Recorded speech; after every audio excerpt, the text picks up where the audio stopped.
กเรียนค่ะเป็นนักเรียนคืออยากถือลาดอยากหลุดพ้นจากความทุกข์คนเราไม่มีความเกิดแก่เจ็บตายมันหลุดพ้นจากอันนี้บ่ได้บวชแล้วก็ยังมีความเกิดแก่เจ็บตายเฮาหลุดพ้นจากมองนี้บ่ได้อายุ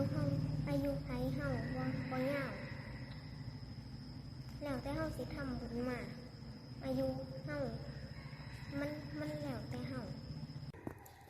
ลูกเรียนเป็นยังบวชคือว่าอยากซื้อลูกอยู่ภายนอกมันมีความวุ่นวายแต่อยู่ทางธรรมแล้วมันมีแต่ความสงบ